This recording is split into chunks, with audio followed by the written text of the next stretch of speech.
right. Thank you, everyone, for coming to the second session of the district and Jespa negotiations. First of all, I think we would like to just go around and do introductions real quick. I don't think we need to do any icebreakers. I think everybody knows everyone, so we don't have to say that we like puppies and sunsets. So I'll start. My name is Trevor Byrne. I am a bus driver out of North and the chair of Jespa, or bargaining chair for Jespa. Hello, my name is Xander Kashub. I'm a kitchen worker in Jeffco. I'm also the president of Jespa. Good afternoon, Darcy Hassler, paraprofessional, high dosage tutor, guest teacher, and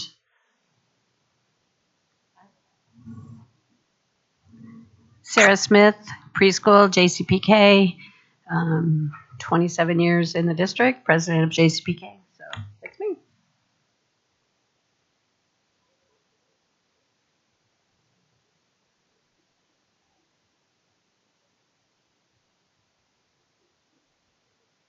I'm Nikki Wilson. I am a health aide at Seacrest Elementary, and I've been in the district since 2014. Thank you. Tanya Lopez. I'm a director of professional learning, and I do like puppies and sunsets. Hi, my name is Jessica Goodkin, one of the directors for special education.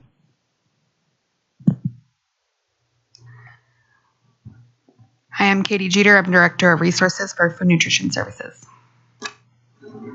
Steve Landergan, executive director of employee and labor relations. 5 months on the job. Jeff Gatlin, chief operating officer.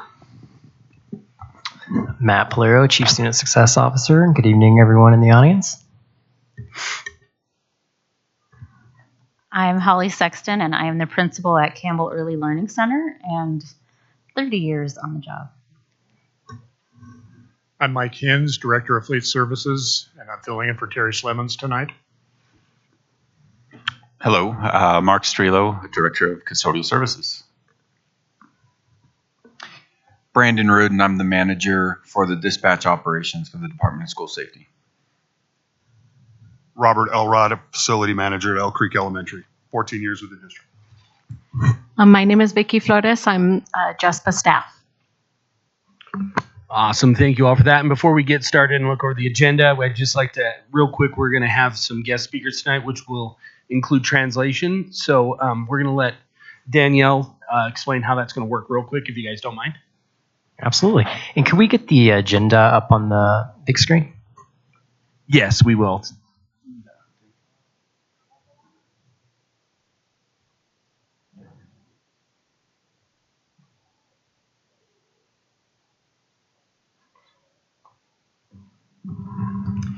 Hello, I'm Danielle Short with the Community Language Cooperative, and I'll be interpreting simultaneously between English and Spanish, well, from English to Spanish tonight. Invited here by the Jefferson County Food Policy Council. And just a few things to note. I think it'll go smoothly. You're all on microphones, so I think you'll be speaking one at a time, and I should be able to hear you, but those are a couple things. I will need one person speaking at a time, and I need to be able to hear. And just to be aware that I will be in the back of the room or the side of the room, and you might hear a little murmur, and I'm not being rude. And yeah, if I do need someone to speak up, I'll do this gesture, and if I need someone to slow down, that's the other issue, I will do a gesture like this. So there will be one moment where someone will read something in Spanish and then read it again in English. So I think that's all. Any questions? Appreciate your support this evening. Would it be helpful if we took a pause every few seconds to allow you to catch up? I know you're doing it simultaneously, but you're also trying to capture a lot. I appreciate that. As long as folks are speaking at a conversational pace, you're good. If pausing helps you to remember to do that, okay. Then I would encourage that. Otherwise, I'm pretty good at keeping up. All right. Sounds great. Thank you. Thank you, Danielle. And we'll get that agenda up here in just a second.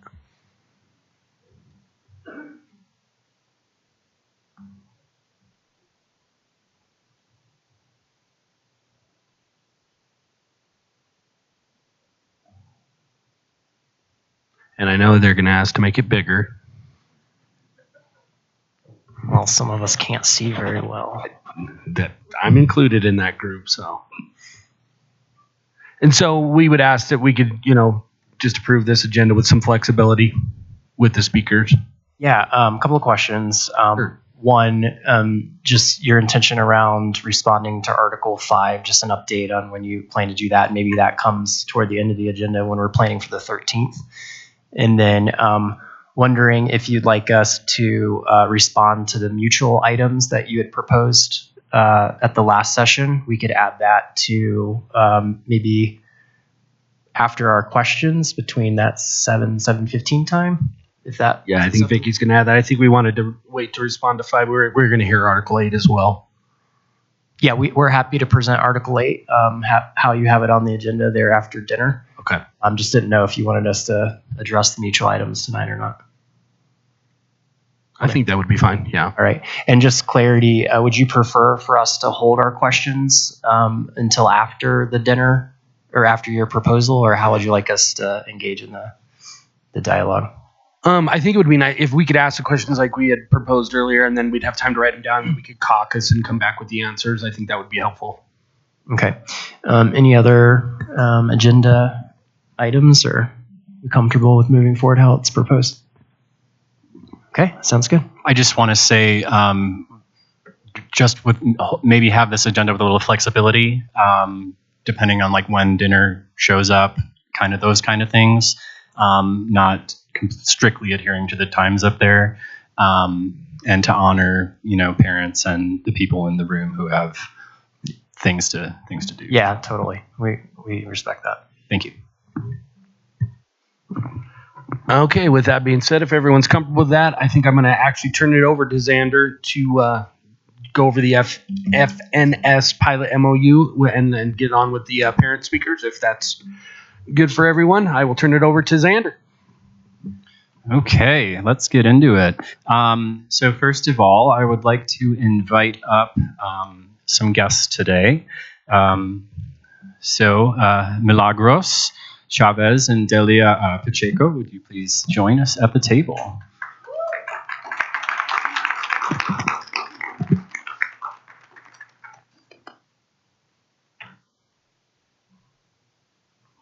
And Javier will be joining us too.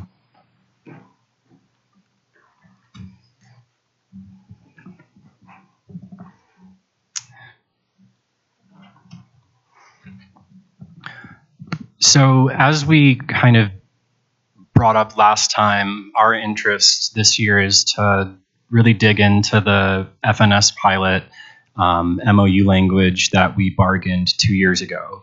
The language as it is says essentially that we're going to renegotiate or look at it this year.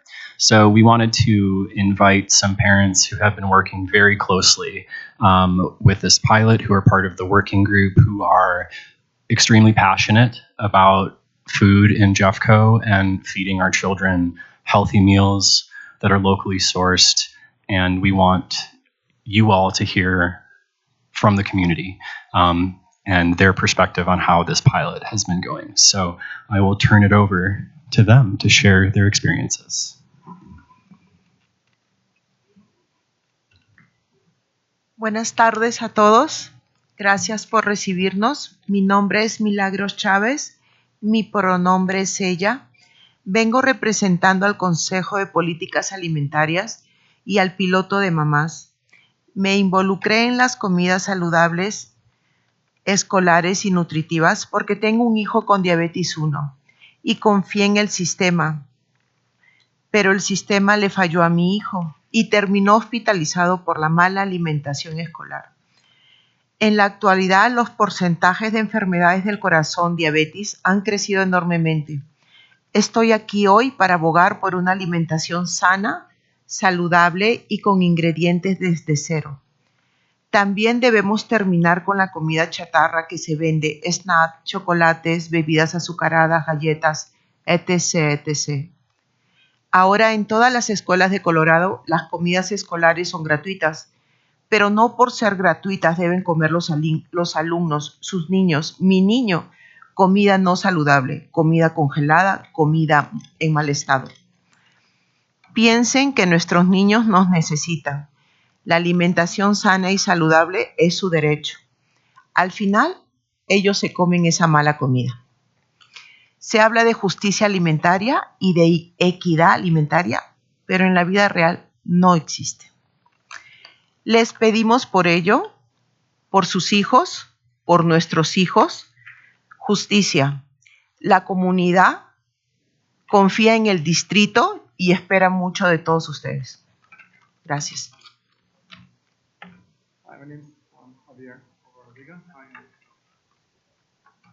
Hello, my name is Javier Alvarado Vega. I'm here with the Jespa Food Policy Council. I'll be translating what Millie just said, and I'll be reading it as well. So, she said, "Good evening, everyone. Thank you for having me. My name is Milagros Chavez. My pronouns are she, her. I'm here representing the Food Policy Council and the moms working on the school food pilot. I got involved with healthy school food because my son has type 1 diabetes. I trusted in the system, but it failed me, and my child ended up hospitalized due to the bad nutrition he was receiving at the schools. Today, the percentage of heart disease and diabetes in children has grown immensely. I am here today to advocate for school food with healthy local ingredients and with minimally processed ingredients. We also have to end junk food that is sold at the schools, such as snacks, chocolates, sugary drinks, cookies, etc. Today in schools across Colorado, students get free meals, but just because they are free does not mean that the students, your children, my son, must eat unhealthy, frozen, and in bad state food. Think that our children need healthy nutrition and food. It is their right, and at the end, they are the ones who end up eating the unhealthy food. We talk about food justice and food equity, but that is not the reality of our district. Therefore, we are asking for your kids and our kids for justice. The community trusts in the district, and I expect a lot from you all. Thank you. Gracias. Thank you for sharing your story.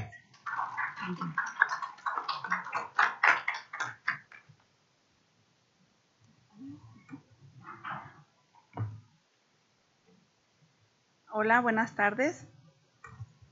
Mi nombre es Delia Pacheco Marín. Soy una mamá del piloto de comidas saludables. Y hoy he venido en la representación de las mamás que me dieron sus firmas cuando pedimos el apoyo para iniciar el trabajo de las comidas saludables en el piloto. Soy una mamá pionera de Jefferson, impulsadora de las comidas saludables y nutritivas para nuestros hijos. Desde el 2018 tuvimos la oportunidad de crear este programa. Hemos sido escuchados gracias al apoyo de Jespa, pero no hemos tenido los mejores resultados para nuestra propuesta de comidas buena calidad ni transparencia en su elaboración. No recibimos la capacitación prometida para entender el proceso. Pedimos el contrato de Denver Food para entender el proceso de calidad y compra. No tuvimos las evaluaciones trimestrales acordadas. Estamos preocupados por la alimentación de nuestros hijos. No están en manos confiables.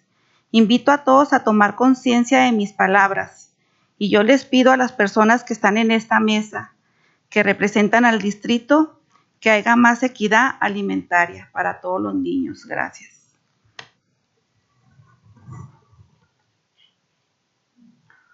Hello, good evening. My name is Delia Pacheco Marin. I am a mom from the School Food Pilot. Today I'm here representing the moms that gave their signatures and voice when we first asked for the support to begin the work behind the healthy food and the school pilot. I am a mother and a pioneer with the Jefferson Healthy School Food and the nutritious dense food that for our kids, and have continued to push for healthy school food. Since 2018, we have had the opportunity to work on this program. We have been listened to thanks to the support from Jespa, but we have not had the wanted results from our proposal for high quality and healthy food. We have not had transparency in the process. We have not received the promised trainings to understand the process. We asked for and supported the contract with East Denver Food Hub to understand the procurement process and quality control. We did not have the evaluations every quarter that were agreed upon. We are worried that the nutrition of our kids is not in trustworthy hands. I invite everyone to take pause on my words, and I ask that everyone in the table representing the district uphold food equity and justice. Thank you. Gracias. Thank you for sharing your story.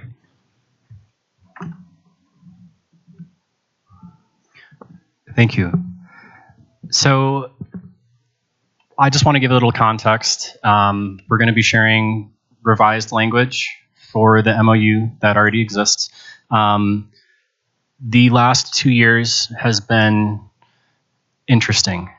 The intent behind this pilot was to introduce a visionary overhaul of Jeffco food systems, which are lacking in nutrition, lacking in substance. It's cheap food. So our goal was to create an opportunity for Jeffco to try something different. We're sitting here 2 years later, having hoped that some of these things could have been operationalized, but we're here needing to renegotiate an MOU pilot program because a lot of the intent and vision that we came to the table with 2 years ago has not come to light. It hasn't happened. So what I'm about to read is, I'm just going to read through the whole MOU language with existing parts and additions that we have made to identify things that we want to see happen in this pilot that were left kind of vague in the original language. So it is specific, it's detailed, it's ideas that we have collaborated with the community on, and we are passionate about this. I am extremely passionate about healthy food for kids. It's about the future generations of Jeffco. It's not just about right now and profit and maintaining a status quo. This is a visionary proposal, and we would hope that Jeffco would buy into that because our kids are important. So I'm going to read through the language. And it's up on the screen in Spanish and English. Okay, so Memorandum of Understanding, Jespa Community FNS Working Group and Jefferson Area Pilot. This Memorandum of Understanding, MOU, is made and executed by and between Jefferson County School District, R1, the district, and the Jeffco Education Support Professionals Association, Jespa, and is intended to clarify expectations, roles, and responsibilities for the Jespa Community FNS Working Group and Pilot Program. Background. The district, Jespa, and other representative groups will continue to enhance programs that provide quality, nutritious meals to all students.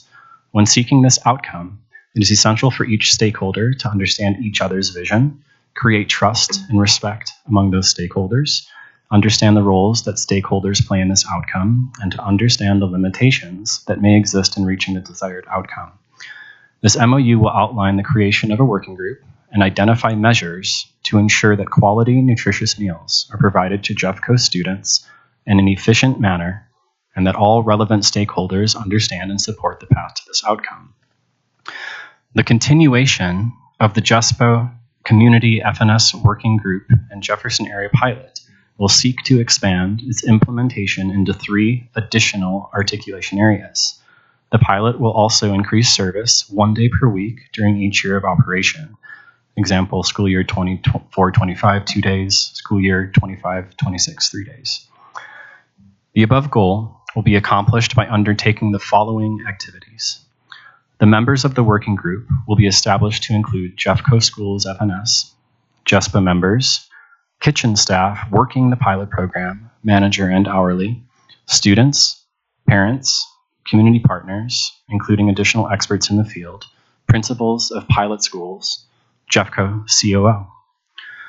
A core leadership council of members will consist of the Jeffco COO, a Food and Nutrition Services Management staff member, a Jespa JCS FSA participant, that's the Food Service Association, a parent member, and a community member. The Leadership Council will coordinate the group and set meeting time dates, working with the stakeholders, and to set an agenda. The working group will meet monthly. The working group members will share their vision for quality, nutritious meals for Jeffco students and ideas for pathways to success. The working group will hear and understand the current status and constraints of food and nutrition services in providing meals to students and collaborate with Jeffco FNS to overcome these constraints. The working group will review multiple operation methods for achieving the shared vision.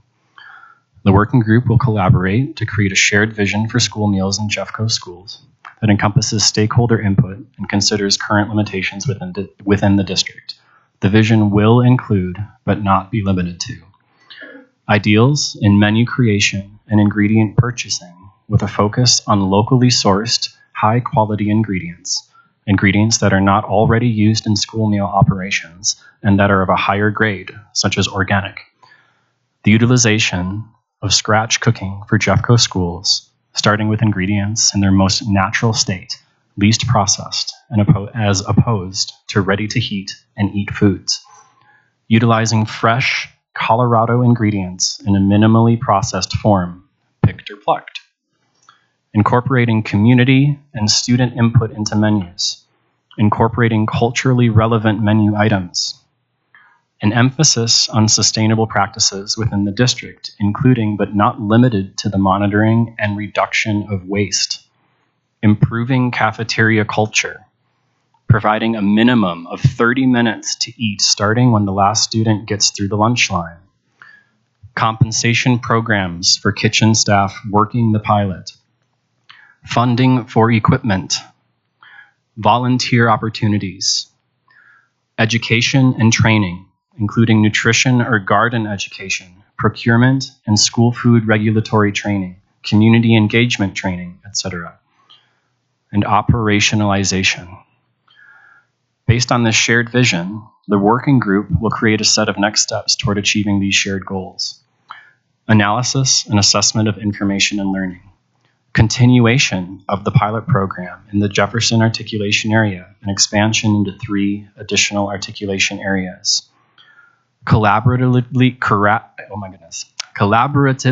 develop methods of progress monitoring and a timeline for measuring success, including goal setting. Report to district leadership, superintendent, and/or board of education with updates at the end of each semester, including data collection, progress towards goals, challenges overcome, and challenges still outstanding. The district shall commit to authentically working in good faith with Jespa and our community. The Jeffco COO will serve as the point of contact staff who is committed to partnering with Jespa and our community and helping oversee the working group. Duration. This revised MOU will be active commencing August 1st, 2024, for a duration of 3 years with the goal of operationalizing district-wide by August 1st, 2027. Thank you.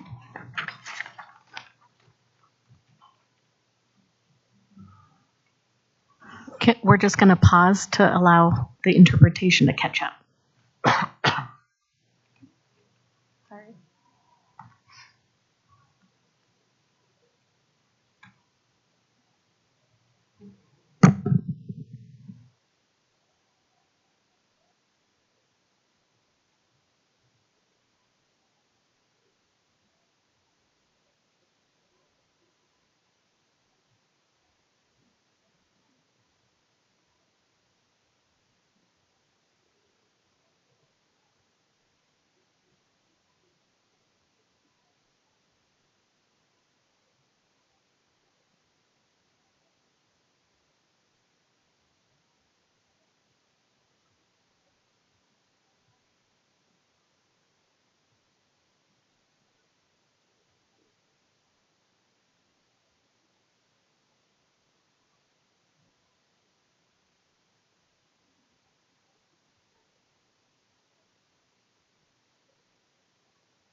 Thank you.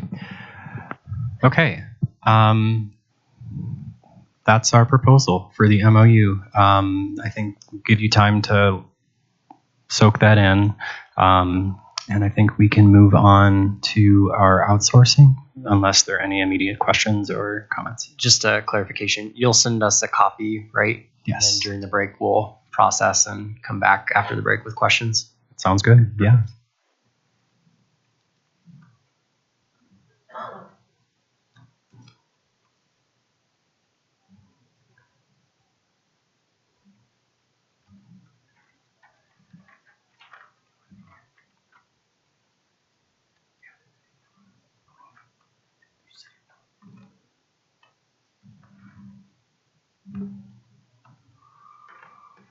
I could just stay down there.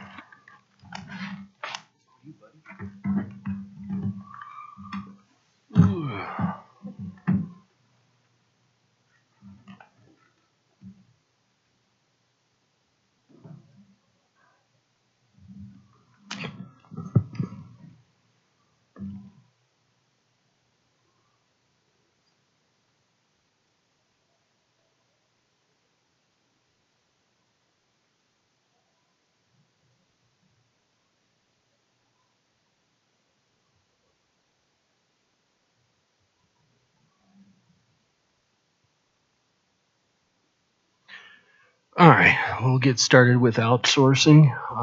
We'll get that put up there in just a second. So just wanted to go over something real quick. As we gather today, we stand at a pivotal juncture with the opportunity to redefine and strengthen our collective commitment to the education support professionals, or ESPs, within our district. Our proposal seeks to address a core aspect of our collective bargaining agreement, or CBA, that impacts the very foundation of our workforce, ensuring that all education support professionals are recognized, protected, and valued as integral members of our educational community. We propose a revision of the existing language regarding the bargaining unit, its work, and the recognition clause alongside a decisive stance against the outsourcing of bargaining unit work. First, we seek to clarify the definition of the employee and of bargaining unit by removing narrow classifications and departments. We will create a more inclusive definition that encompasses all non-exempt hourly employees and is more accurate about the employees who are considered ESPs under our contract, and addresses and potentially excluding certain groups of employees who are represented by Jespa. All right. So existing language, employee includes all hourly, non-exempt employees of the district, and we're planning on striking all the following, as you can see up here, which is working in the following departments, the classifications. It's not up there, Trevor. Oh, I'm sorry. I thought it's behind you. Oh, there it is. Sorry. We're good. I was looking behind you. I was like, what is he seeing that I'm not seeing? That makes sense now. Thanks. I promise I was seeing it. Just so there, as you can see.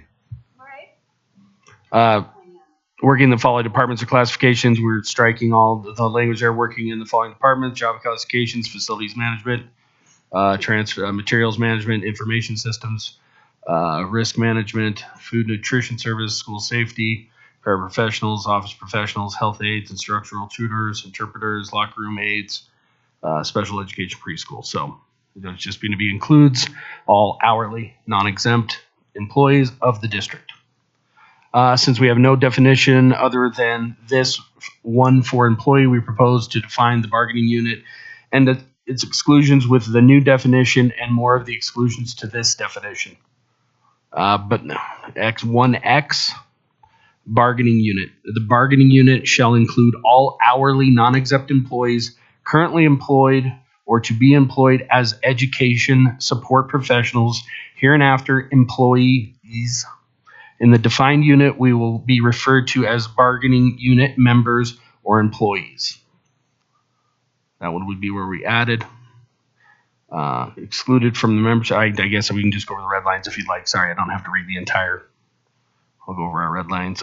In 122. Sorry.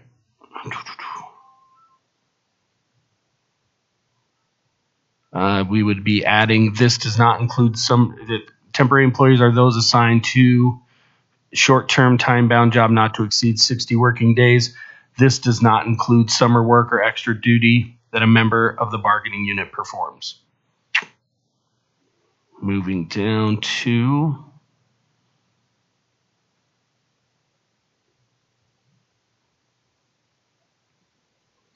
we're planning on striking all of the 215, of outsourcing since we're redefining it.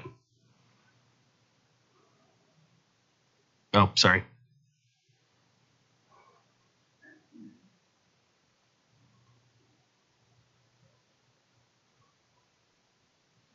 And I apologize because we rewrote all that, I believe, the recognition of the bargaining unit. With this cleanup of the definitions, we submit to clean up the recognition clause. It is currently in the same clause as the association rights when it should be on its own. Standard contract provides for a recognition clause that is clear, and association and management rights language should be separate. So recognition of the bargaining unit, this is new. So current language 211, board recognizes the Jespa as a sole and exclusive bargaining agent of the education support professionals employed by the district as identified in Article 1.7. The district must provide an electronic list monthly of all bargaining unit members, including name, employee ID, work site, job, title, grade, step, hourly, annual wage, daily number of hours, and FTE, opt-in home address, district email, plan days, salary plan, compensation, frequency, and job code. New Article X2, recognition. This would be 211. Board recognized the Jespa as the sole and exclusive bargaining agent for the education support professionals employed by the district as identified in Article 1.7. During the term of this agreement, all newly created education support professional positions which have not been designated by the district as administrative, confidential, or part of the JCEA bargaining unit shall be included in the bargaining unit. The district goes to, or 212. The district agrees to meet with the association and attempt to resolve any dispute over the designation of a new position as administrator, confidential, or JCEA bargaining unit. 213. If an agreement cannot be reached within a reasonable time, the matter shall be subject to bargaining procedures. The parties to this agreement recognize that the duties and work performed by the unit members in the bargaining unit shall be performed only by unit members and shall not be subcontracted or otherwise transferred out of the bargaining unit.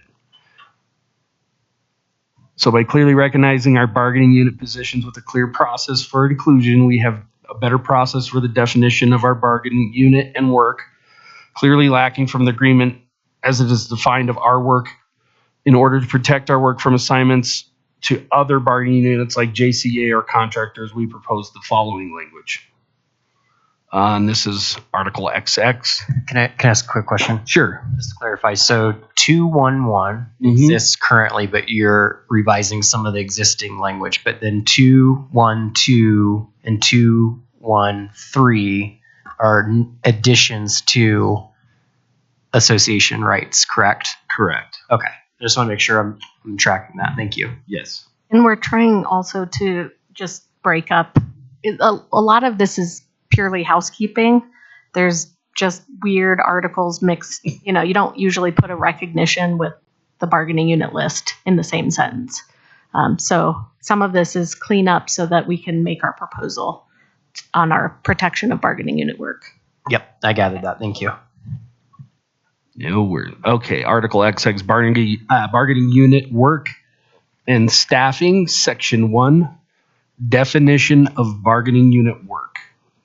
Bargaining unit work is hereby defined as all labor, tasks, duties, and responsibilities that have been traditionally and historically performed by members of the bargaining unit, including but not limited to instructional support, maintenance, and operational tasks, clerical and administrative support, technical services, student services, and any other roles directly contributing to the educational mission and operational efficiency of the district traditionally performed by education support professionals.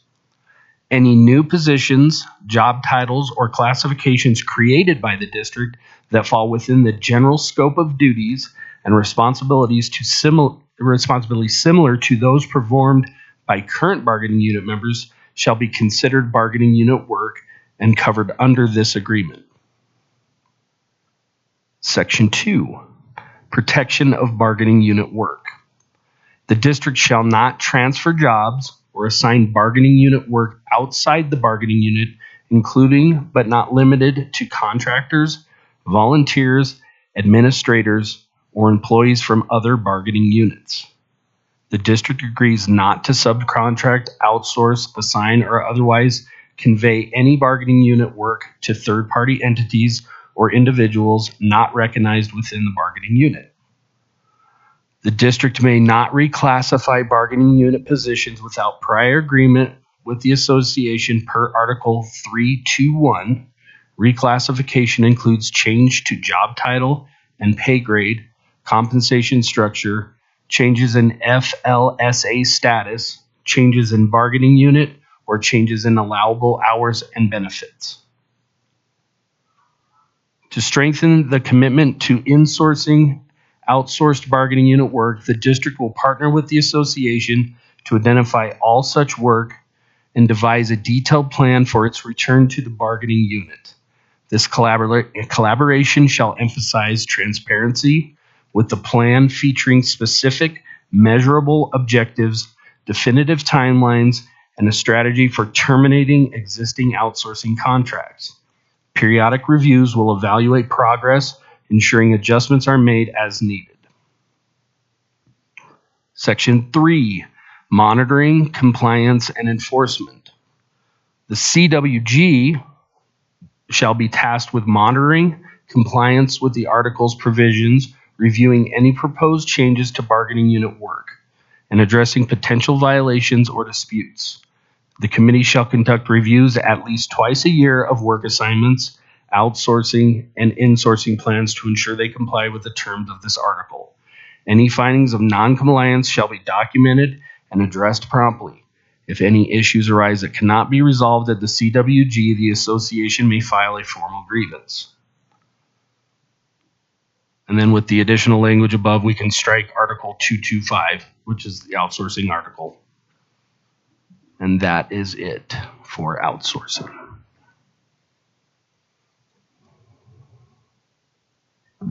Thank you.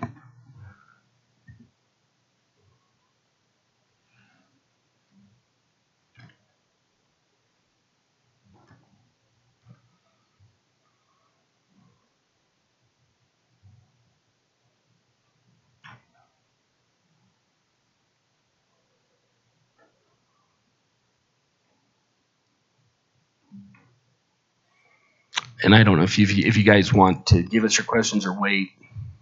I think we'd prefer to look at the language together and then put our questions together. Just wanted to check. I appreciate that. Thank you. And then I will hand it over to Darcy, who's going to go over the safe staffing. All right. Thanks, Darcy. To catch some of you up to speed, last year we brought to bargaining ratios and workload. So some of you remember that.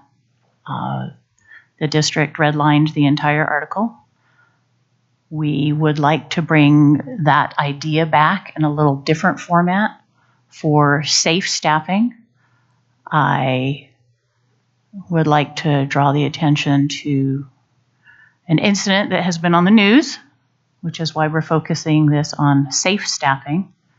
We're calling it's a new article, Minimum Staffing Levels and Hours for ESPs, recognizing that our people are our strength and to ensure that education support professionals are provided with minimum staffing levels and hours.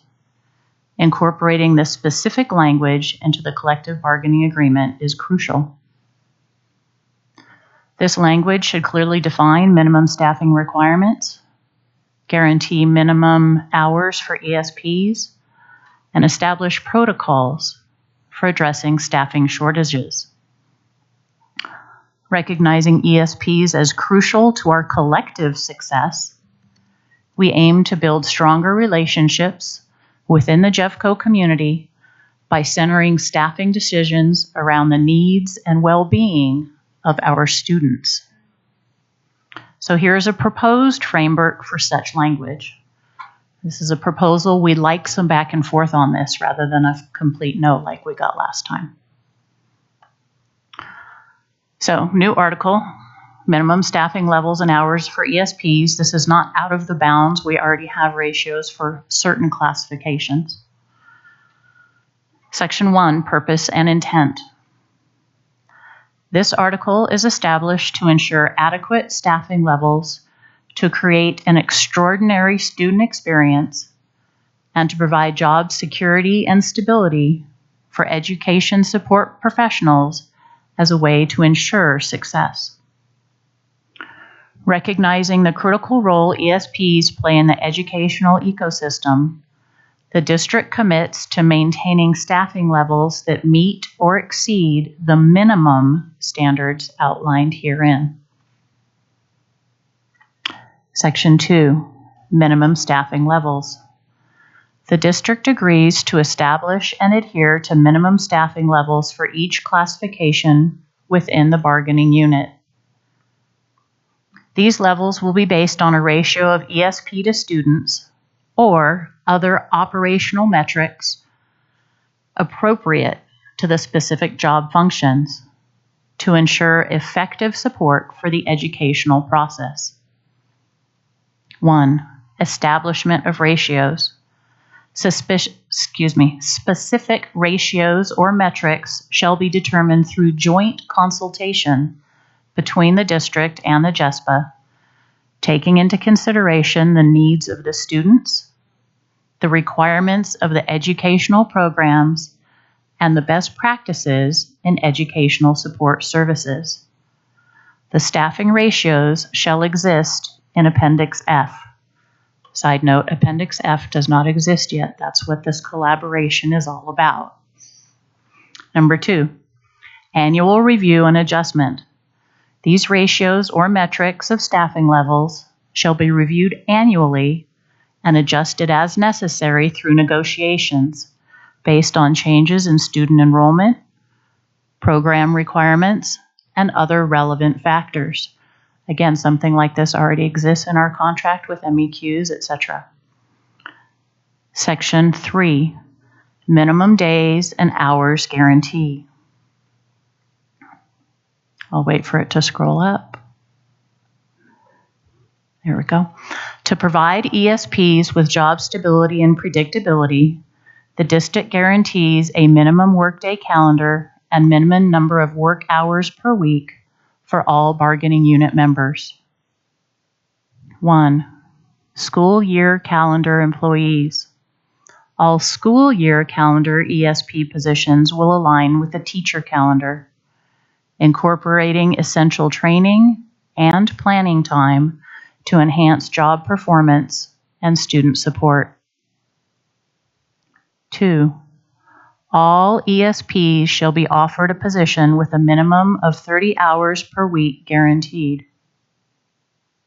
If an employee chooses a job share option with another available employee, then the 30 hours per week can be waived. That minimum needs to be in there, sorry. The current percent of each classification shall remain full-time employees year after year. Section 4, addressing staffing shortages. In the event of staffing shortages that fall below the minimum levels established in Section 2, the district shall, 1, immediately notify the Jespa of the shortage and the anticipated duration. 2, engage in discussions with the Jespa union to develop permanent, long-term solutions to prevent future shortages. Implement temporary measures to address the shortage, which may include offering additional hours to current part-time ESPs or overtime pay or extra duty pay for full-time ESPs, hiring temporary staff, or other measures agreed upon with the Jespa.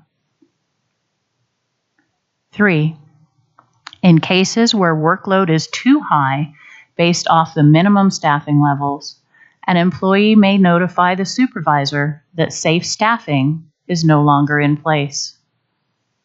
If no action is taken, the employee will notify the Jespa of lack of safe staffing. If Jespa determines a job is being staffed below the minimum levels established in Section 2, the association can request a formal workload audit of the position. Section 5. Administrator accountability for respectful treatment of ESPs. Respectful treatment and support. Administrators are accountable for the respectful treatment of ESPs by ensuring proper staffing, support, and training. A culture of belonging where ESPs are valued for their contributions is essential. Policy violations.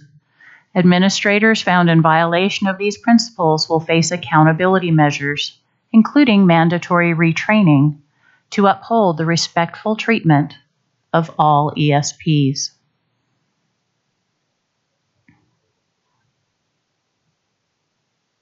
And I'll wait for it to scroll. We have one more. There we go. Section 6, compliance monitoring. The collaborative working group will monitor compliance with this article, address any disputes regarding its interpretation or application, and make recommendations for adjustments to staffing levels and hours as needed. Definition needs to be added back to 1, but included here just so we have continuity. Extra duty pay in instances where ESPs are directed to work outside their standard job classification or to a non-assigned work site due to staff shortages, they will receive extra duty pay in addition to the regular wage for this work at 20% of the guest teacher rate per hour in recognition of their additional contributions. And yes, Matt, before you ask, you will get a copy of this as well.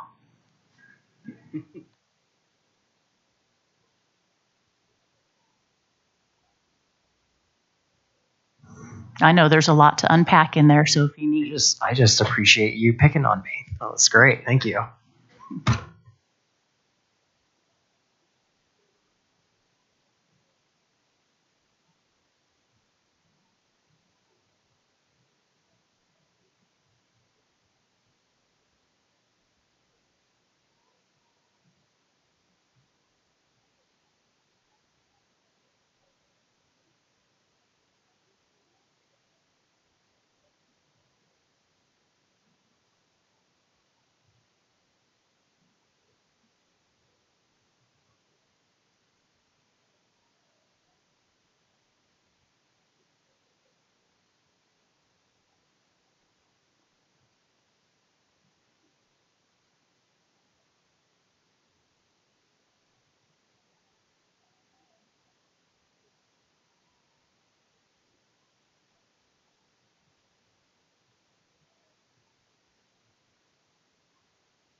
I think we're going to take just like a 2-minute caucus real quick.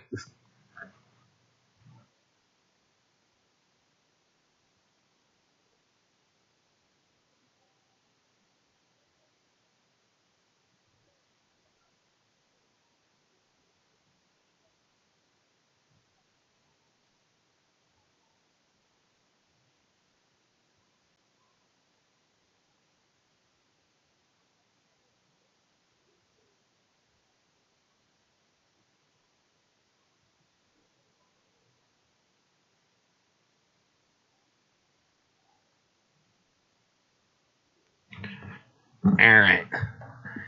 if you guys are ready, we were just talking since we were doing a little bit of flexibility. If you guys are ready to propose 8, we'd be willing to listen. That way we can go over it 5 and 8 during dinner and we can all come back with questions after dinner.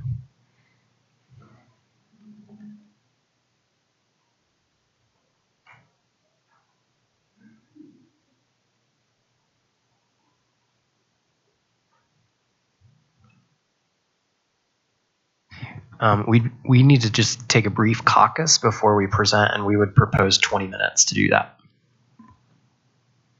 Okay, we'll see where that lands. If the food shows up, then maybe we'll do dinner. Do you have a timeline on the food?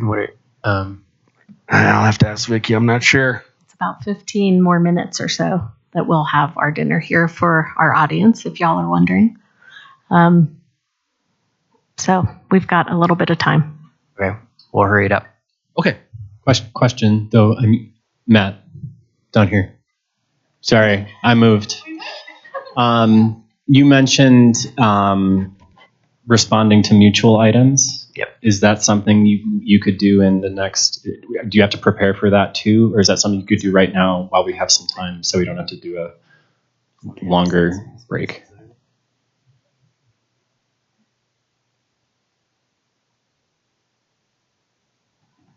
Give us 2 minutes.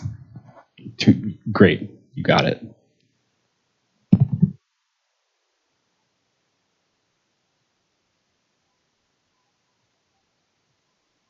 Right. We're ready. Essentially, we accept the mutual items that you presented last time, and we're happy to lean into those conversations and work through them.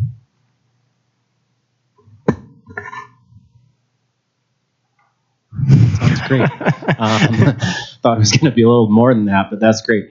So I guess, if you need some time to get Article 8 ready, we can wait. Hopefully we can get that done before dinner happens. Yeah, we'll try to make that happen. Thank you. Can I just since all of these parents are here and we've got folks at the table, one of the mutuals we proposed was the FNS pilot. So I wonder if there's anything you can say responding to it just while they're here to hear from you all. Well, first of all, thank you for coming, and it's nice to see you again. I know that there are many shared interests in the pilot, and I think we want to kick around and talk through some of the proposed language changes. But we have an interest in that and supporting the goals. And I think Xander, you laid out a lot of nice specific things that it felt like the initial language was lacking. So we want to talk through that and have some conversation. But it is definitely something that we want to explore and find ways to continue to commit to. So really appreciate parents' involvement in this, the time that you've invested in this, and the continued work ahead as we continue to work through it.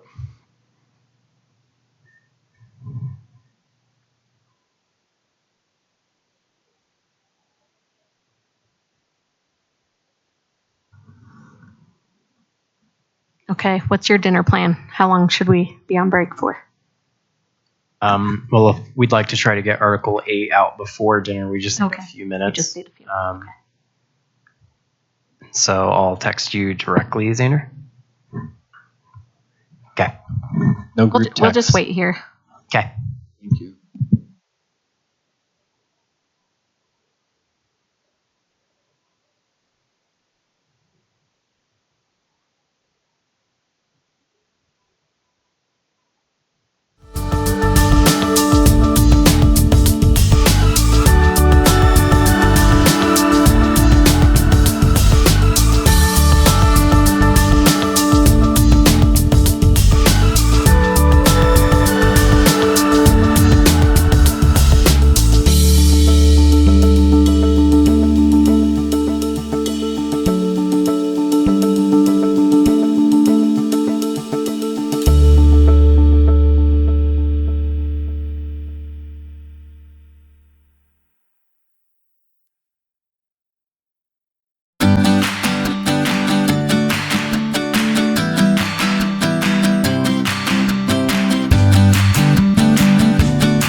thank you. So Jeffco would like to present Article 8 on leaves. This did stem from conversations during the fall semester, wanting to change some language here and be more equitable for all employees within the Jespa unit. 8.1, we're not proposing any changes there. 8.2, paid sick leave. We want to include paraprofessionals and health aides. So we'd like to strike out that excluding them. Scrolling down, there's no changes in that language until you get down. We'd like to add 8.2-2-6 to grieve, attend funeral services or a memorial, or deal with financial and legal matters that arise after the death of a covered family member. So we would like to add this language just to make it very clear that paid sick leave can be used for those purposes. And I also want to apologize. I did fail to share that 8.2-2-4. We're taking out the word or and adding that down here in 8.2-2-5. But then the intent here is to allow for when employees are grieving for them to be able to use their sick leave. And we'll touch on this in a little bit, but that's in addition to the bereavement leave that they receive. 8.2-3, no changes in that language. 8.2-3-1, we are wanting to change that last sentence. The district may require proof of leave and or fitness for duty as a condition of return to working following paid sick leave. Then 8-2-3-2, striking out for and replacing that with when sick leave is taken to care for an ill family member or for 7 or more consecutive calendar days, employees shall advise the manager of HR employee leaves. So just trying to do some house cleaning there. 8-2-4, we are suggesting changing this. It was 8-3.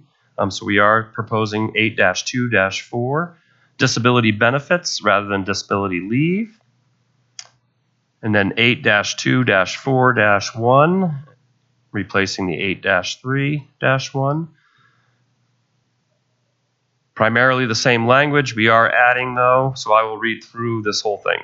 For personal illness greater than 7 consecutive calendar days, the employee must apply for short-term disability benefits. Short-term disability benefits will be payable in accordance with the insurer's policy. Employees who are unable to return to work at the conclusion of the short-term disability period may be entitled to long-term disability as discussed in 8-2-4-4, and all employees will have access to unpaid job-protected leave in accordance with the Family Medical Leave Act. So you'd have to qualify under a Family Medical Leave Act to be protected under that, but we did want to add that language in there. 8-2-4-2 replaces 8-3-2. When an approved leave and receiving short-term disability benefits, the employee's accrued sick leave will be used to supplement the approved benefit provided through the district's short-term disability plan, not to exceed base pay. Then this is just a cleanup item of changing the article numbers from 8-3-3 to 8-2-4-3. And same with the next one, 8-3-4, we're proposing changing that to 8-2-4-4. Then we come down to what was 8-4. We're proposing changing that because of the changes above to 8-3, paid sick leave at termination. 8-3-1, again, that's just a housekeeping change to the article numbers, and we're still referencing back to Appendix B. 8-4, what was 8-5, we're now proposing to be 8-4, paid personal leave. Again, this excluded paraprofessionals and health aides. We're proposing to include them in this language. And from there, we're just changing the article numbers to align with the change to 8-4. So that underneath that, it's 8-4-1, 8-4-2, 8-4-3, and 8-4-4. Again, Keeping on the change in article numbers, paid vacation would now be 8-5. So underneath that, the subsection would be 8-5-1. No language changes there, just again changing the article numbers. 8-5-2 as well, and 8-5-3. 8-7 we are proposing to strike through. Currently, paraprofessionals and health aides receive paid leave. As stated above, we're proposing that they receive sick and personal like all other Jespa employees. And then we're changing bereavement leave to be 8-6.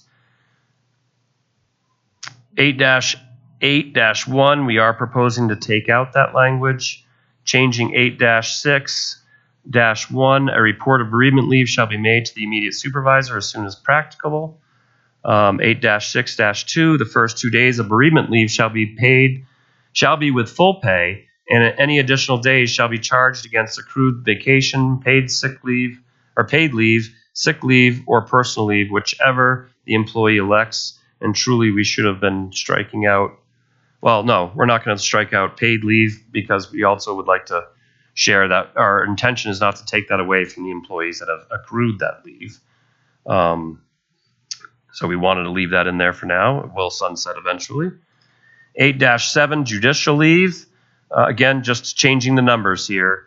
So it's 8-7-1 and then 8-7-2. No language changes there. What used to be 8-10, we're now proposing to be 8-8, parental leave and child care leave. Again, we're just changing the numbers, so it's no longer 8-10-1, just 8-8-1, and so on throughout that article down to 8-8-4. Spare us all me naming off numbers and dashes. Unpaid leave, 8-9 is what we're proposing with the change in articles numbers.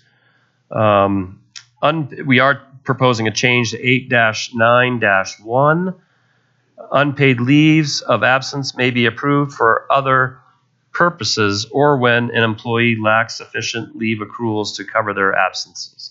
So we're asking to strike out uncovered purposes. 8-9-2, there's no language changes there, just the number. And again with the -3. 8-10, whether an emergency late starts. No proposed changes here, just changing the number again to align with everything above.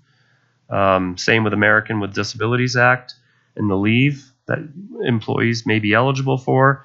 Changing that number to 8-11 rather than 8-13, but no changes to the language. 8-14, changing to 8-12, but no changes to the workplace accident or illness leave. And then emergency sick leave bank, what was 8-15, now 8-13. And again, no proposed changes there, as well as the subsection 8- well, although we do have a typo there, it should be 8-13-1, not 8-12. See if I can change that right now, but I can't. We will change that when we provide it to you all. 8-14, what used to be 8-16, public health emergency leave. Again, just changing the numbers here with the article numbers. No change to the language. And that flows all the way through. And that is our proposal.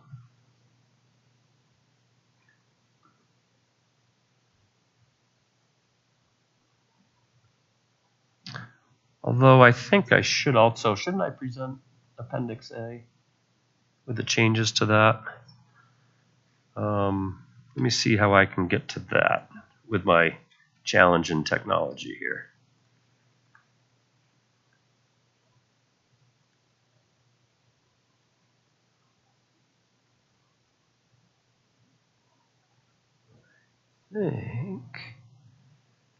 Let's see.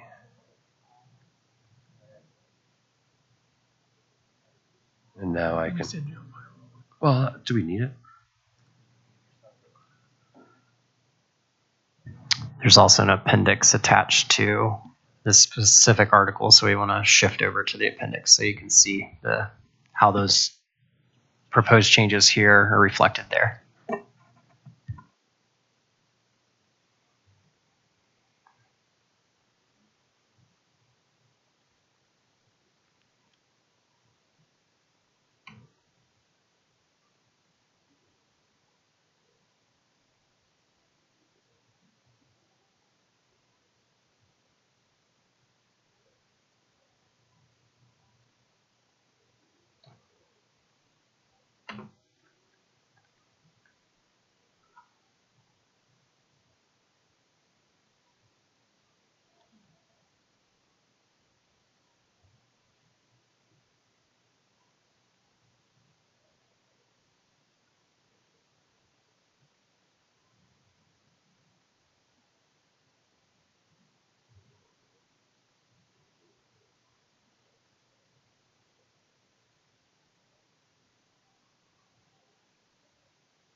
Okay, thank you, Jeff, for getting that to me. Here's Appendix A with our suggested changes. With paid leave no longer being accrued, we're proposing taking that out so that people are clear that it's not accruing. And then on the bereavement, we wanted to make it clear that employees are still receiving the 2 days paid. It used to say up to 4 days unpaid. And with the law changing, where employees can now use sick leave, and also our agreement also already had language where you could use your vacation paid leave or personal leave. We just wanted to take that out because there shouldn't be a limit. You should be able to take the time that you need to grieve.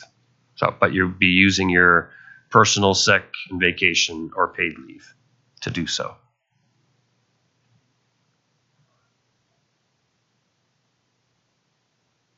And I should point out that under paraprofessional and health aides down here, we are adding in the language to provide them with sick leave and personal leave.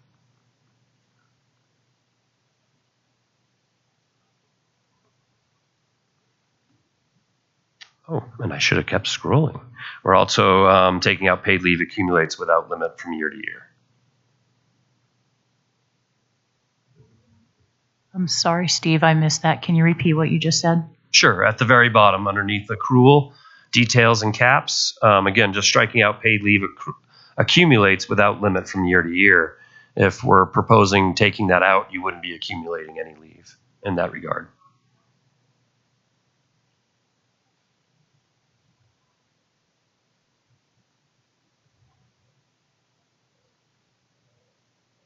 Any questions? Clarification I can provide?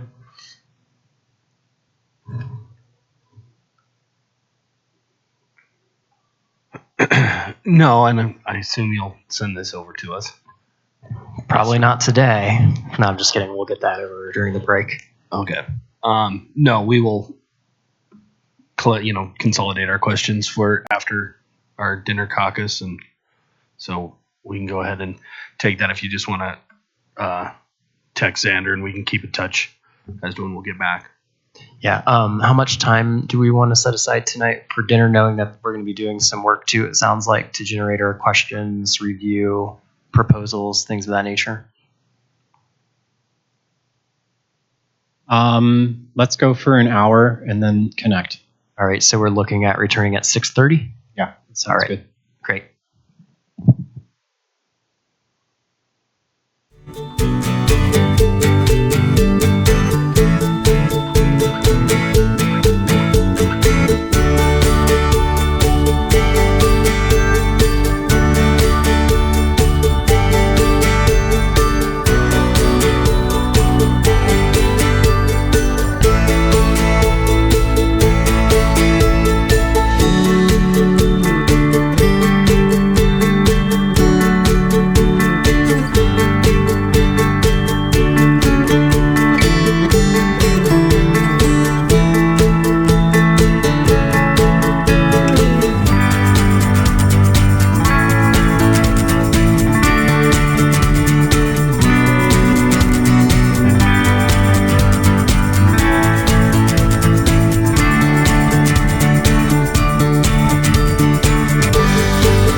we are back from our dinner caucus for the second bargaining session of the year.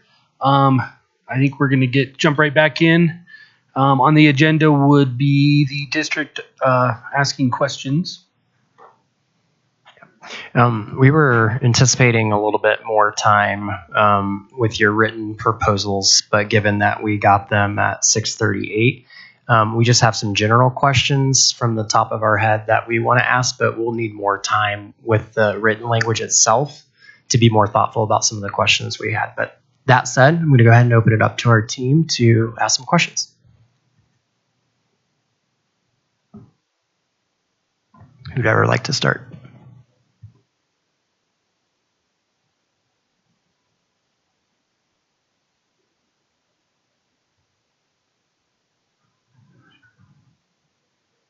So we had some questions on the food service MOU. I think we'll just start there because it went down that order. So you put in some vague terms like Arctic areas, and what we're trying to do is have you guys defined out what Arctic areas that you guys would like to move forward with. The other question then became, have you guys defined exactly what schools, like is it going to be all levels, high school, middle, supporting elementary? That was one of the questions where it came from that. I think as we go down, do you mind if I just read down the list? Good? Okay. All right, so there was some words put in there about training specifically. And so what we had questions about, obviously, is, where's the funding going to come from that piece of it? Is there a source that you guys intended to use or that you're hoping us to use to push out for training? And then, what's the expectations behind said training that was put in that MOU addition? We obviously wanted to define the compensation. You guys talked about specific compensation on those food sites, at the pilot sites. And so have you guys determined what that compensation intends to be? That way we can give a better answer on some of that stuff. There was also, we got down into the data to support the scratch cooking, because we know that was a big piece that was proposed in there. And so some of the questions came about, is feasible time-wise inside of a lunch room to do this? Is it, are we going to have an increased food waste expenditure for the district as well? And ultimately, is this something that the employees want across the board? Have you guys pulled your own internal service teams for that? And then ultimately, will these proposals that you guys push forward also meet the USDA guidelines, which the district will have to follow as well? So I think our questions are just some of the vague terminology, which we understand, but defining some of that deeper stuff into each of those. That was a lot of questions. So I don't know if you're expecting us to answer all of them at this point. What I would say is we can bring subject matter experts to the table with us next time to help answer it. I think we do have a lot of those answers, but I believe the community groups that we've been working with are hoping to collaborate to find answers to these problems where we haven't seen collaboration in the past. So in order to grow it, it is going to require the district to actually come to the table and collaborate to figure it out.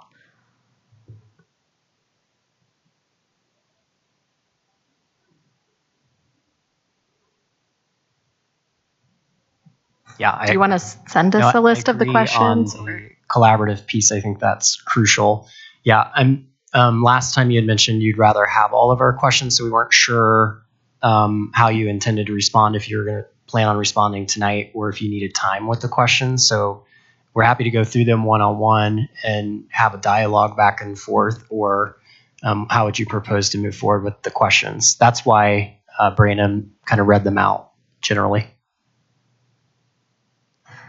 I wasn't expecting that many questions, so we might need to go through them one by one, just to make sure if we have answers, we're always happy to provide them. And then if we don't, we can come back next time. Okay. Make sure I'm on here. So I think obviously the definition of the Arctic area. So we want to know all the schools that you intend to support if we move it to an Arctic area, right? That'll be easy. I mean, as far as defining that out. The second piece is, have you identified these articulation areas when you talk going from 1 up to 3? and then ultimately we had some questions about the timeline of the 2027, meeting all schools district wide. But that being said, I think that was the Arctic questions. So yeah, currently the pilot serves elementary, middle, and high school in the Jefferson area. So the intent would be to kind of follow that model going forward. We want to collaborate with you on the 3 additional articulation areas. So that's something we're definitely willing to have a conversation with you about and to try and figure out where is best for this pilot. And then I think with the timeline, like we said before, this is visionary. It's something that we want to see happen, and it's something that we are already 2 years behind the ball. So I see it as a 5-year plan to get operations, food service, and Jeffco to meet the needs of the community. So that's why we have that timeline. So your intent, just to make sure I'm understanding correctly, is essentially to replicate to some degree what currently exists in terms of the levels, right? And just expanding that to articulation areas, but you don't necessarily have specific schools articulation areas that you have in mind right now, right? That's where you're thinking more collaboration, defining those together. Yeah. Okay. I do want to say, though, that there are parents and communities out there in other articulation areas besides Edgewater that we have worked with around healthy food that are very interested. It was during the time that Jason Glass was our superintendent. There was a whole task force put together to go identify the exact same issues we're bringing you now, that nothing ever was moved on. And there were parents and students and community stakeholders that had met with the district from way back then. So we know that there are a lot of community members interested. It might be a matter of figuring out where it makes sense. No, that's helpful. Thank you. The next question that we had came up with is trying to pinpoint what the compensation that you're targeting would be at the pilot sites. I don't think that's probably a question that we could answer today. We're happy to do some work on our own and come back with an answer to that. I think I would like to say that with Healthy School Meals for All, phase 2 of Healthy School Meals for All, there is money for wages, there's money for equipment, there is money for food. So I see this as kind of working in tandem. This is a structure to support phase 2 of Healthy School Meals for All as well. So would like to use that as also kind of a model to support the pilot. So while we're bringing up data, I'm going to kind of jump down to one of the last questions I brought, but I think it'll just fit here as well. So we're talking about the data to support the scratch cooking. So really we're defining out, is this feasible in the time frame that students have to eat to do the scratch cooking? Do we see an anticipated food waste? Obviously, do we have the support of our employees? In other words, what we're trying to gain is that an employee who works at a scratch site right now where they are prepping it, are they happier doing the work that they're doing versus an employee who has maybe less labor intensive work at a different site?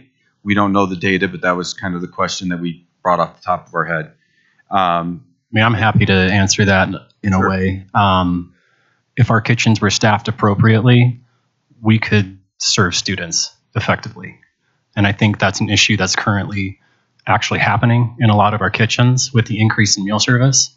Our kitchens are not staffed at the appropriate level to get kids through the line. So we are calling that out here too. We need to staff kitchens appropriately to feed kids healthy food. There will be enough time to make the food if we have people in the kitchen. Xander, I'm looking at the document now. At the beginning here, it talks about this MOU will outline the creation of a working group and identify measures. Identify measures is new to ensure that quality and nutritious meals are provided to Jeffco students in an efficient manner and that all relevant stakeholders understand and support the path to this outcome. Have you given any thought to what kind of measures you have in mind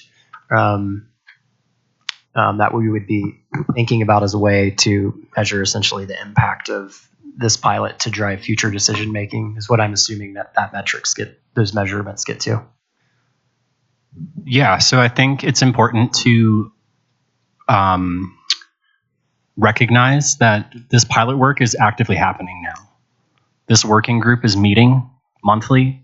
There is work we can do now. This new MOU, yes, is starting in August, is proposed to start in August, but this current MOU is actively happening. So I think utilizing the time we have left in the current MOU to define those metrics is going to be crucial to the success of this second half or second part of that we're proposing now. And I appreciate, Jeff, you came and met with parents a couple weeks ago to talk about the pilot. I think there are definitely parents who want to be a part of identifying how we can measure success in the pilot. That's not just how many meals we're serving. You mentioned waste before. I don't believe food service currently measures how much waste we're producing. So I think this is just something that we need to do operationally to understand what kids are actually eating when they are in our cafeterias. They're throwing away trays full of food, but purchasing junk food. So there's a lot of context here when we're talking about waste. We just need to measure waste, period, and then find ways to reduce it. I absolutely agree. We need to make sure that if we're investing in scratch-cooked meals, we're not wasting food. 100% agree with that. I just want to pop in here for a minute and let you know that waste is something that we do track on a regular basis, and it's something that we do keep track of. How do you track waste? I mean, I'm happy to get that information because that's not a report I specifically run, but I'm happy to get that too. It is something we look at. Are you measuring waste of? I know what you're saying. So we measure meals that are not given to kids. We track that through our production records. We're not weighing trash cans. Like the food that ends up in the garbage, that's where we don't know how much. We have no measure for that. And like I said, I'll get you what we use to measure that, but I just wanted that to go on the record that we do measure that. Okay, happy to look at that data.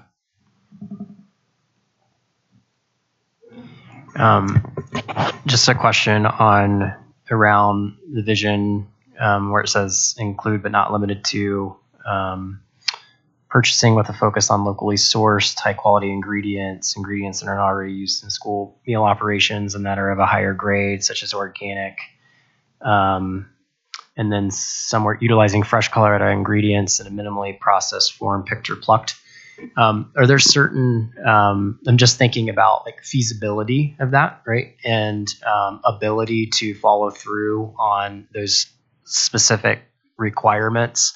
Are there partnerships? And I guess what is the vision for ensuring that that comes to fruition? How do we go about operationalizing that to ensure that we're meeting all those kind of quality standards that are outlined here? So we already are working with East Denver Food Hub. We have a contract with them. We are currently procuring food. Unfortunately, a majority of that food is not actually being included in the pilot menu. So I think it's going to, we need to take a look and see who else we can engage with and sign contracts with to provide that food, because farmers are ready. I've talked to some this weekend. They're ready. They have seeds. They're preparing, again, for this increase in meals for Healthy School Meals for All. So they're ready and waiting. Okay. No, that's helpful. I was just curious to see what that would look like putting into action. I mean, right now, the what you're proposing here is to expand to articulation areas, but if it were to go bigger than that, thinking about how do we sustain that and actually ensure that, you know, these specifics we're able to actually follow through on. So that's helpful. Can I just say we should also look to other school districts who are already doing this, or other organizations that can help school districts accomplish these measures. We proposed all of that the last time we fought for this pilot to even begin. It's possible, but we've got to have people in the district willing to do it. Yeah, no, I didn't doubt that there would be, you know, potential folks that we would be reaching out to. I just didn't know if you had something in mind when you put this language together that we needed to be aware of. If I may, Matt. Yeah, go ahead. I'm going to jump up a little bit. And we have the members of the working group will be established to include. The first bullet is Jeffco Schools FNS. What is meant by that? That to me is very vague in terms of, do you mean administration? Do you mean employees, the managers, the helpers? All right, that's language that's carried over from the previous MOU. I specify down below kitchen staff working the pilot program manager and hourly Jespa members. So I think the intent behind Jeffco Schools FNS is to have management involved. Thank you. That's what.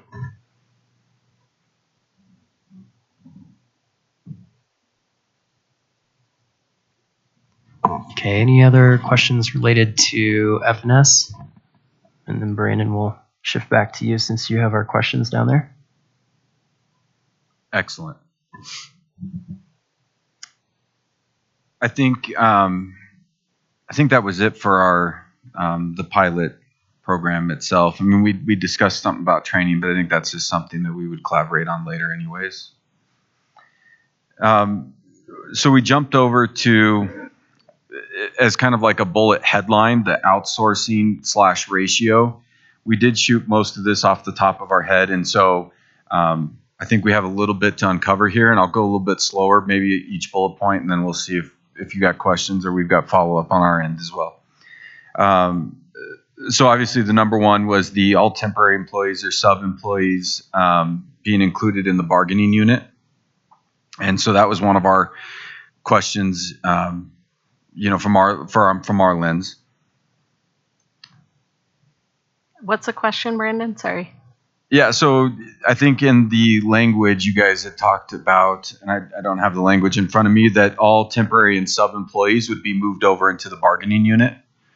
So regardless of, whether you're working 1 day a week or you're working 5 days a week as a sub, you would be moved over to the bargaining unit. We struck substitute employees from the definition of exclusion, primarily because of the complaint that we just filed against Jeffco with the state, that you're posting and hiring substitute employees in place of permanent employees.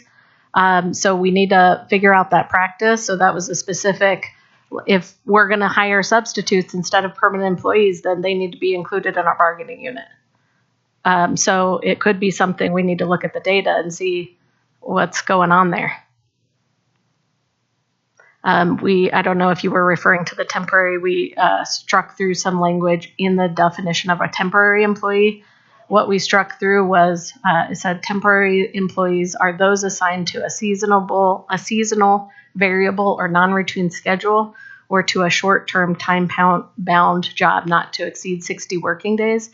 We left in the short-term time-bound job, and we struck through the seasonal, variable, or non-routine schedule, because those terms are not defined, they're vague, and they've been used to create issues. For instance, at the beginning of the school year, paraeducators were deemed temporary employees, and some of the discussion about the language was that they're variable because maybe their students or like funding sources can be variable, et cetera.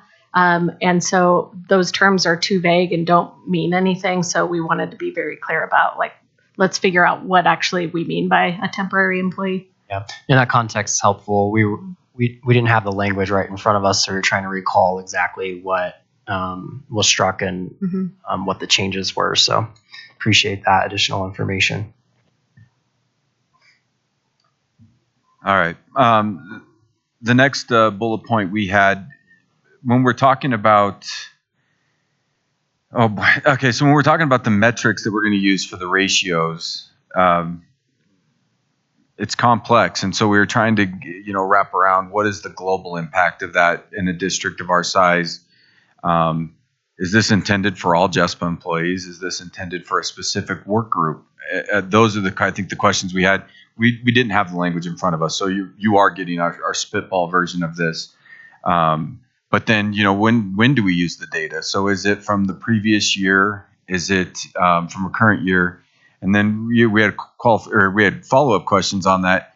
Is Jespa going to support a RIF if our student data continues to go down? Like enrollment drops, do we start reducing our staff every year it drops because the ratio now falls on the opposite side of the pendulum?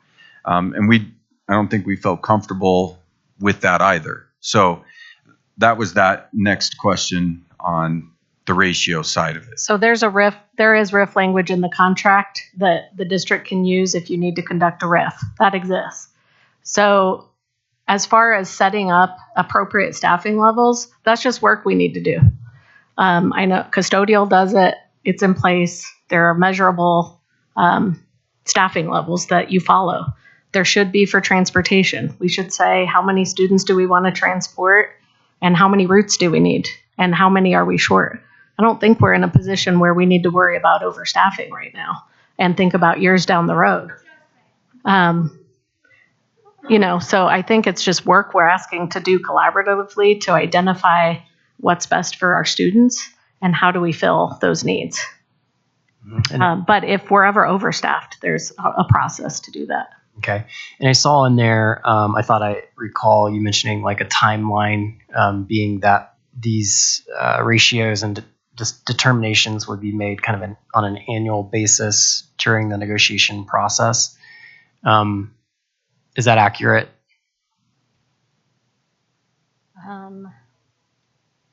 And just help me recall, like what exactly would be determined at that period of time? I believe the wording was annual review in negotiations and then adjusted as necessary. The ratios themselves, right? Correct. And that wouldn't prohibit, if there were adjustments that needed to be made between, the negotiation period, right? The language you're proposing would not put us in a position to where we couldn't make an adjustment between that period, or does it? Does that question make sense what I'm asking? It's also in the collaborative working group to look at. Okay. So not just annually. Changes would happen at negotiations. Yeah, it would be in section 6. I know you guys got this late. I think it was how our emails get back and forth. But compliance and monitoring in section 6 with the collaborative working group. Okay. That's where we could adjust these as we work together to come up with these ratios in a fair way. Yeah. What are some of the factors? Let's just take maybe we could just pick a group and just help me think through what might be some of those factors that we could consider. And I know that what you're proposing to some extent is that the collaborative working group would determine those factors, but just give me an idea of what would you have in mind, say for special education, where we allocate paraeducators, for example, to a center-based program. What would be some of the factors that you think would be critical for us to consider? I'm trying to think through how does that align with current practice and so on and so forth, just to give you an idea of what I'm thinking about right now. I think we just want to work with you to determine how you're staffing and where we are with that in order to just capture a metric that we can follow up with and measure and see how we're doing. We're in a situation right now where suddenly we find out that we've outsourced all these jobs to contractors filling paraeducator or transportation positions, but there was never any discussion before that about what else could we be doing.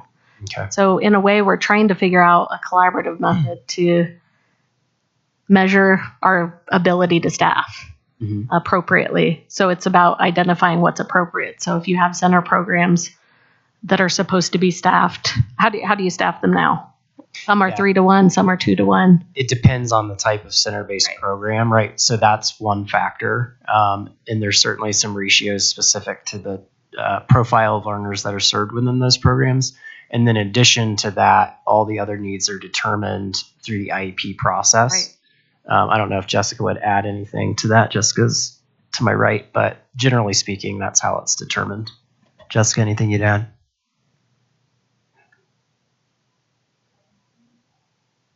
That something that might be helpful too, just in hearing you, is I can come up with a list for next time of the things we have done to try and not outsource, because that is something that we talked about last year.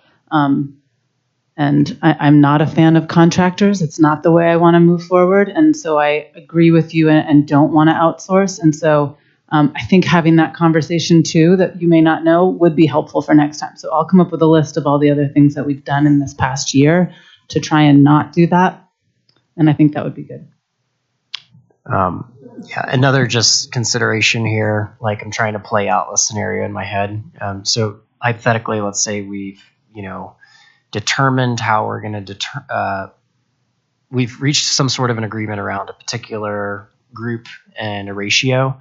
What happens when that formula is imperfect at best, or we're unable to, staff at the ratio that we agreed to? What does that look like?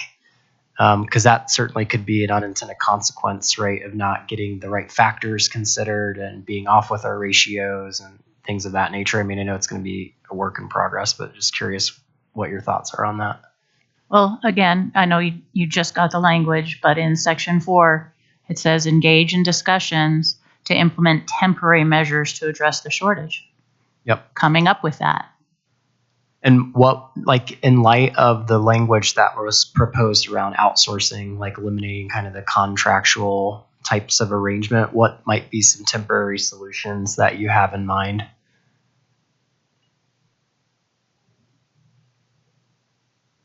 We've listed some, and it also says other measures agreed to. So if you guys are more creative than we are and bring things that we agree to, again, we're open to that as well. Yeah. Okay. So it could be like, let's say you're short-staffed. Mm-hmm. Are we offering hours to other staff that maybe are, we're hiring certain people at 2 or 3 hours a day? Could we give people extra duty? Could we offer overtime by seniority? Could we? I think something speaks to that section 3, right? When we're talking about minimum days and hours guarantee.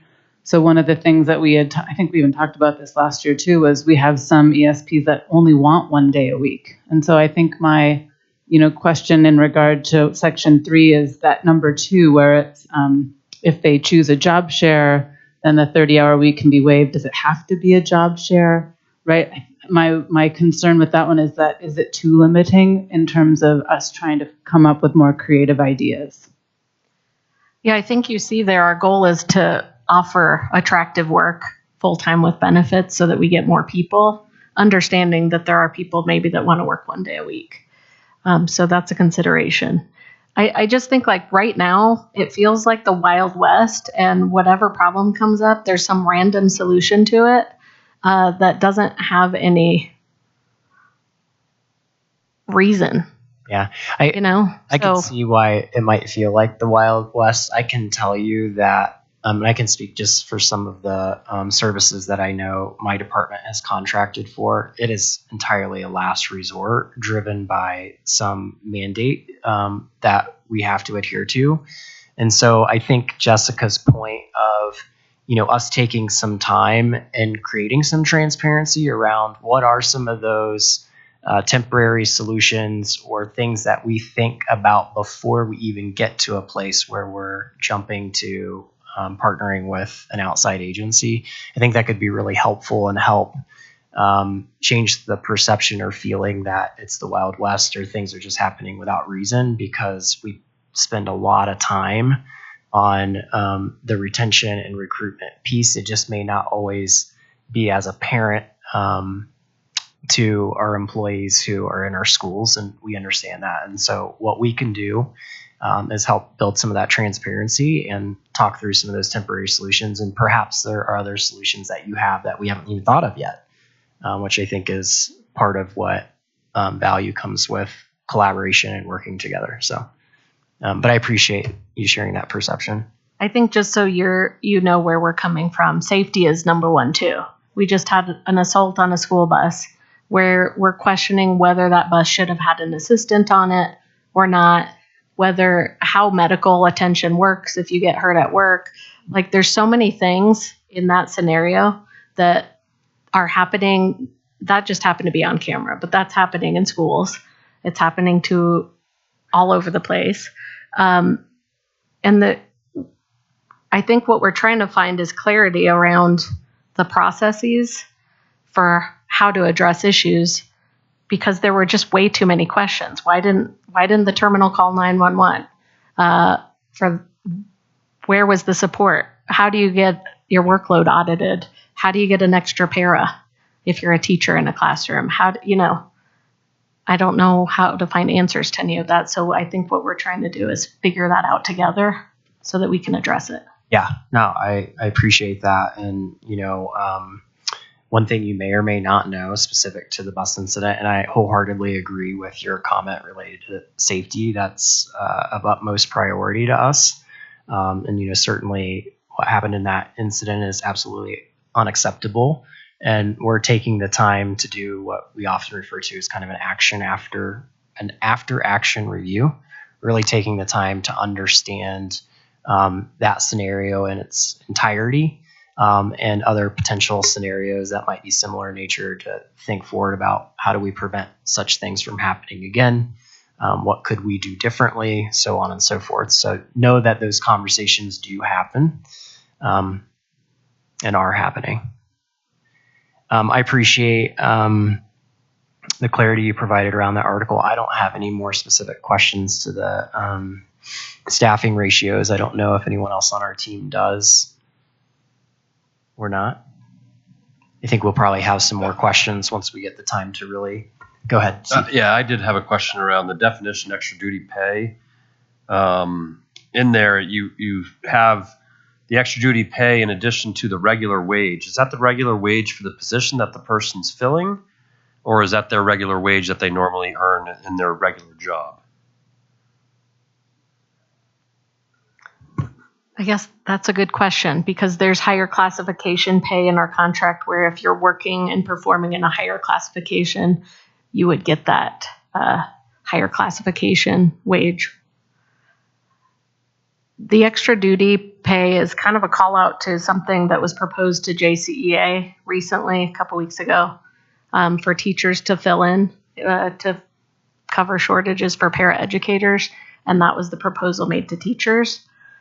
So in my understanding, that's $30 an hour that we'd be willing to pay teachers to cover a paraeducator role, which is more than you pay paraeducators.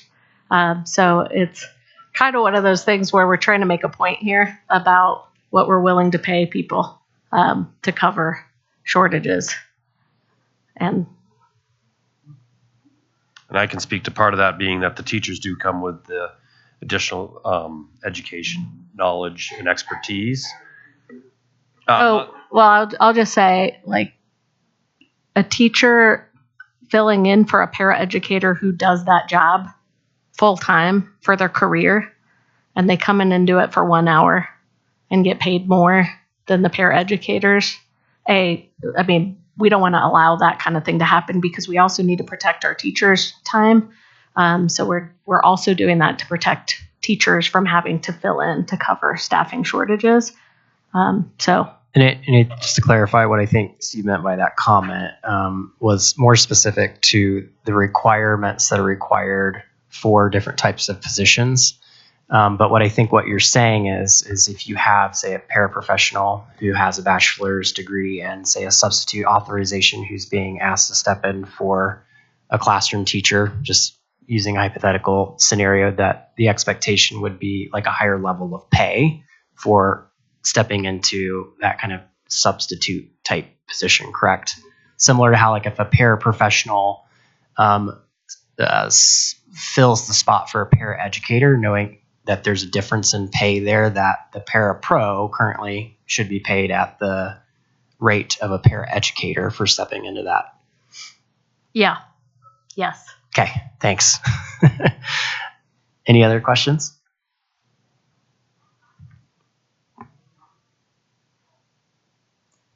All right, we had more to review on that. We've done a lot of talking. Did you have some questions specific to Article 8?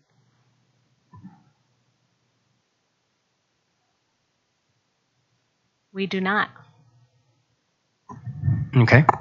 So in terms of our agenda, Trevor, does that put us at thinking, planning for next session?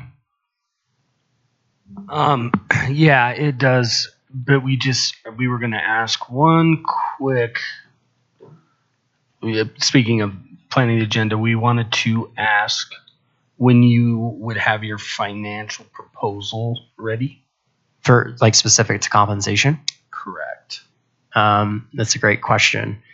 I'd have to follow up with you on that. When do you think is a reasonable timeline, or when would you expect us to jump into that? I know we had set aside kind of full days toward the end of bargaining for the compensation kind of benefits conversation, but if we need to adjust that, I think there's some potential wiggle room for that. Well, when we also asked if you could get us the data that you had presented to JCEA, and we still haven't received that. Okay. So just want to make sure that communication is effective. We've been reaching out, asking to ensure that we've provided everything you've asked for, and we've not received any response. I'm happy to follow up on the information that you did not receive, which sounds like it's the JCEA content materials. But we did reach out. We asked for this in writing a couple of times or before bargaining, and we talked about it last time. I don't have any emails from you to the team asking what else we need. So I'd I'm be wondering happy what's to going on. forward those communications. Thank you. Uh-huh. But we do need the data, and we've asked for financial data multiple times. You've provided it to JCEA. You've done a presentation. We talked about it last time. Yep. And we need to be prepared. I had to submit a Quora request last night for data that I haven't gotten. Yeah, but So we need data to be able to bargain. I recognize that, and we opened an invitation last time we met to provide what you asked for specifically, and even clarified whether or not you'd like a presentation, and I think you respectfully declined. We don't want to see the presentation. We want the data. If we're going to have a presentation, it needs to be public. And we could do it at bargaining, but we'd like to see it to see if we even need you to waste your time on like doing the presentation. We're not trying to take up time to just go through PowerPoints if it's mathematical data or financial data. I'm wondering, just because I don't want us to fall into a situation like this where there's some expectation on one end and that doesn't get followed through on. Is there a different way that would be more effective for us to communicate between bargaining sessions? Would it be helpful if, say, for example, myself and Trevor and whoever else had just a planning session to talk through, making sure that we have the agenda and we're on the same page with that, ensuring that the kind of action items that come out of each negotiation session are taken care of in a timely manner? I mean, nobody wants to waste each other's time here. We went through this whole norming process for a reason, and it already feels like we're in a place in our second meeting where people are leaving feeling frustrated because something didn't happen that said would happen. And I've communicated significantly through email asking, what do you need? Do you have everything you need? Without a response. And so if that's not going to be effective, I'd like to propose that maybe we have a joint meeting between sessions to ensure that that doesn't happen again. Can we take a quick caucus real quick? Absolutely.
Okay.